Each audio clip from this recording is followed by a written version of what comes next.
Assalamualaikum warahmatullahi wabarakatuh. Di sini saya akan menjelaskan makalah saya, yaitu makalah psikologi pendidikan yang berjudul tentang kesehatan mental.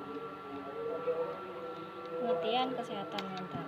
Kesehatan mental dipengaruhi oleh peristiwa dalam kehidupan yang meninggalkan dampak yang besar pada kepribadian dan perilaku seseorang. Peristiwa-peristiwa tersebut dapat berupa kekerasan dalam rumah tangga, pelecehan anak, atau stres berat jangka panjang.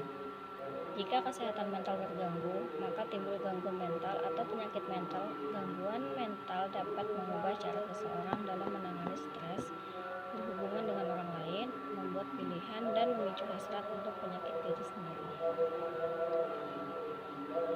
Adapun gejala kesehatan mental antara lain berteriak atau berkelahi dengan keluarga dan teman-teman, delusi, paranoia atau halusinasi, kehilangan kemampuan untuk berkonsentrasi, ketakutan, kekhawatiran atau perasaan bersalah yang selalu menghantui, ketidakmampuan untuk mengatasi stres atau masalah sehari-hari,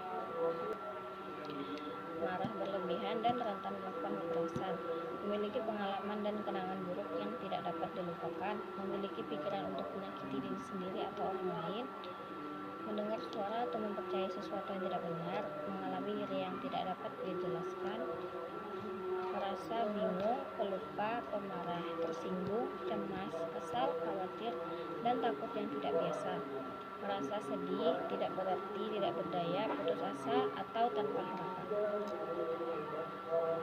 Penyebab kesehatan mental antara lain cedera di kepala, faktor genetik atau terdapat riwayat pengidap gangguan mental dalam keluarga, kekerasan dalam rumah tangga atau pelecehan lainnya, kekerasan pada anak atau riwayat kekerasan pada masa kanak-kanak, memiliki kelainan senyawa kimia otak atau gangguan pada otak, mengalami kehilangan atau kematian seseorang yang sangat dekat, mengalami kerugian sosial seperti masalah kemiskinan atau hutang, merawat anggota keluarga atau teman-teman yang sakit kronis, pengangguran, kehilangan pekerjaan atau tunawisma, pengaruh zat racun, alkohol atau obat-obatan yang dapat merusak otak, stres berat yang dialami dalam waktu yang lama, atau tinggal di lingkungan perumahan yang buruk, dan trauma signifikan seperti pertempuran militer, kecelakaan serius, atau kejahatan yang pernah dialami.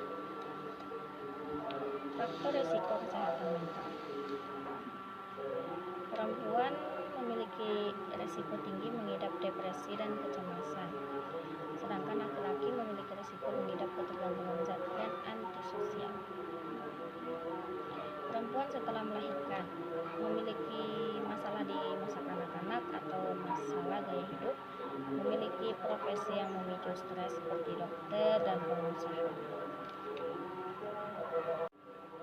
memiliki riwayat anggota keluarga atau keluarga dengan penyakit mental, memiliki riwayat kelahiran dengan kelainan pada otak, memiliki riwayat penyakit mental sebelumnya, mengalami kegagalan dalam hidup seperti sekolah atau kehidupan kerja, menyalahgunakan alkohol atau obat-obatan tertentu. Diagnosis kesehatan mental. Dokter ahli jiwa atau psikiater akan mendiagnosis suatu gangguan mental dengan diawali suatu wawancara medis dan wawancara psikiatri lengkap mengenai riwayat perjalanan gejala pada pengidap serta riwayat penyakit pada keluarga pengidap. Kemudian dilanjutkan dengan pemeriksaan fisik yang menyeluruh untuk mengeliminasi kemungkinan adanya penyakit lain. Beberapa pencegahan pada kesehatan mental, yaitu yang pertama melakukan aktivitas fisik dan tetap aktif secara fisik. Yang kedua, membantu orang lain dengan tulus. Yang ketiga, memelihara pikiran yang positif. Yang keempat, memiliki kemampuan untuk mengatasi masalah. Yang kelima, mencari bantuan profesional jika diperlukan. 6. Menjaga hubungan baik dengan orang lain. 7. Menjaga kecukupan tidur dan istirahat. Yang terakhir yaitu pengobatan kesehatan mental. Beberapa pilihan pengobatan yang akan dilakukan dokter antara lain. Pertama, psikoterapi. Psikoterapi merupakan terapi bicara yang memberikan media yang aman untuk pengidap dalam menggunakan perasaan dan meminta saran. Psikiater akan memberikan bantuan dengan membimbing pengidap dalam mengontrol perasaan. Psikoterapi beserta perawatan dengan obat-obatan merupakan cara yang paling efektif untuk mengobati penyakit mental. Yang kedua, obat-obatan. Pemberian obat-obatan ini bertujuan untuk mengobati penyakit mental, umumnya bertujuan untuk mengubah senyawa kimia otak di otak. Obat-obatan tersebut berupa golongan selektif serotonin reuptake inhibitor atau SSRI, serotonin norepinephrine reuptake inhibitor, dan antidepresan tricyclic.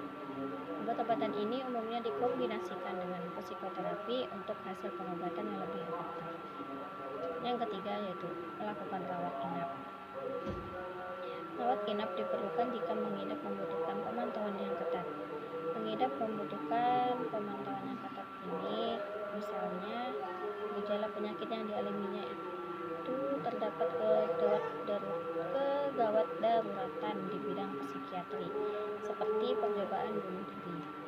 Yang keempat, support group umumnya beranggotakan pengidap penyakit mental yang sejenis atau yang sudah dapat mengendalikan emosinya dengan baik. Mereka sama-sama berkumpul untuk berbagi pengalaman dan membimbing satu sama lain untuk menuju pemulihan.